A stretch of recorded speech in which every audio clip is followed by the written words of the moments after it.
So Dillian Whyte did this interview here with IFL. I think this is the first interview he's done with IFL since the Tyson Fury loss.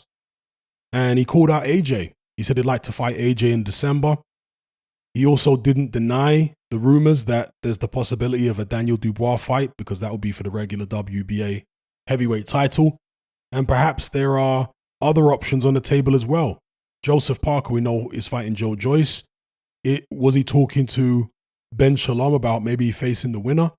Was he talking to Frank Warren about maybe facing Joe Joyce? Because obviously Joyce is with Warren, Joseph Parker's with Ben Shalom. So who knows? But Dillian Whyte was at this show, which was a Sky show. He's talking to everybody. You're seeing which deal is the best.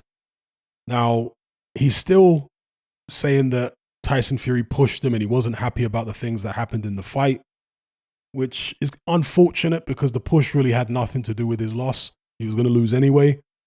But I get it. Fighters always find excuses in their minds for why they lose, because it's upon that they will rebuild their confidence. They will tell themselves that, on my best day, he couldn't beat me. That's why a guy like Dillian Whyte, who doesn't have the most natural talent, who isn't as naturally talented as many of the other fighters out there, was able to get to the position where he's a pay-per-view guy and he's fighting for world heavyweight titles. It's only because he has this insufferable optimism about himself. Do you know what I mean? It's only because of that, his heart and determination combined, that he's able to get to this position. So I get it. But in terms of where he goes moving forward, he said something interesting here, which, again, shows you his mindset, shows you how he tries to take every negative and turn it into a positive, which is obviously what you need as a fighter. But it's a double-edged sword, because at some stage, a fighter is going to be washed up and finished. But they're still going to keep telling themselves, no, I've got something more left in me. People are doubting me, but people have always doubted me. I'm not going to listen to the doubters now, because if I'd listened to the doubters in the first place, I never would have made it here. Do you know what I mean? So fighters are always going to ignore the advice from the fans and the people around them. Not always, but a lot of the time they're going to ignore it when it comes to people telling them they should retire. I get that. But he said that it's good, in a way, that people are now calling him washed up and saying that he's finished, because he thinks he'll be able to get fights easier now, that it won't be so difficult to entice people to take him on, because everybody thinks he's vulnerable. And then he's going to be like a possum, a mongoose. He's going to spring and attack, land that big left hook when his opponent is thinking it's a walk in the park, and down they go, potentially. So I like his attitude in that sense. But when you see a fighter getting knocked out as often as Dillian Whyte has been knocked out now, he's been knocked out badly twice in his past 3 fights. The punch resistance just appears to be gone. He doesn't have the same punch resistance now that he had even in the Chisora rematch. Or the first Chisora fight. He doesn't have the same punch resistance now. Certainly doesn't have the punch resistance he had when he fought AJ. He took loads of big shots, bang on the chin, including uppercuts, in that AJ fight before that 7th round. So, when you see a guy's punch resistance just deteriorate like that, how long can he really go on for? Particularly at heavyweight, when he's not a tall guy. It's not like he's a Klitschko who can stay behind a jab and keep people on the outside and wear them down gradually and just stay out of trouble. He can't do that. He doesn't have that option. He doesn't have quick feet.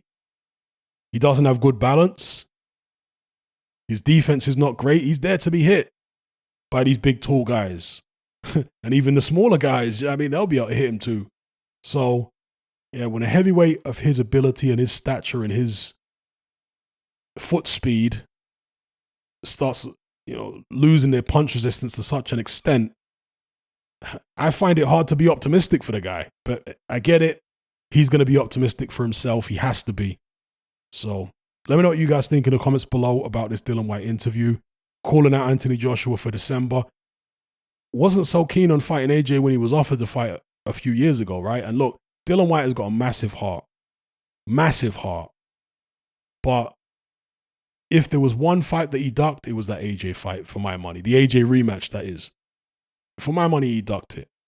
Yeah, I know he talks about contracts and this and that, but yeah, you take the opportunity when it's there for that kind of money, you know?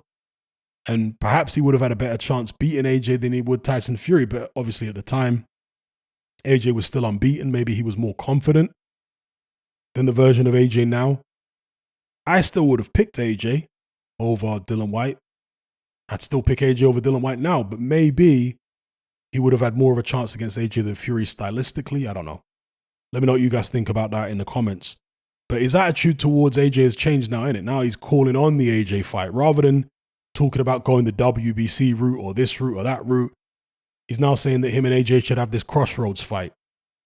I guess he sees, the pair of them being in the same situation or a similar situation in their careers. So he's like, okay, let's do it now because it's a massive payday. AJ don't have any titles, but it's a big payday. He also talked about Deontay Wilder.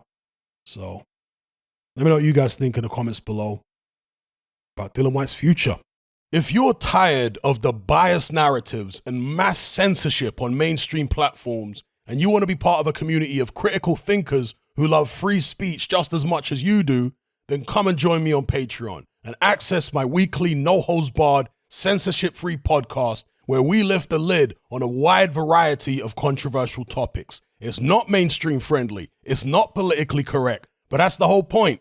We dare to stand as a beacon of reason against an army of insanity. Just head on over to my Patreon page and select the tier called Hatman Hot Topics. You'll gain access to a minimum of 2 hours of exclusive content every single week, including podcasts, videos, interviews, live stream Q&As, as well as my popular Confessions of a Nightclub Bouncer series. Not to mention a vast back catalog of hundreds of hours of previous episodes. You can listen via the Patreon app with the option to download in high-quality MP3. We've also got an Element group where you can come and chat and hang out with myself and other members. Unlike Discord, it has full end-to-end encryption, it's decentralized, and it's 100% censorship-free. You can also send voice notes as well as much larger audio and video files than you can on Discord.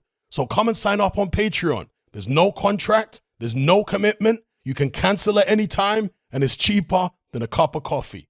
So I'll see you over there. I'm out.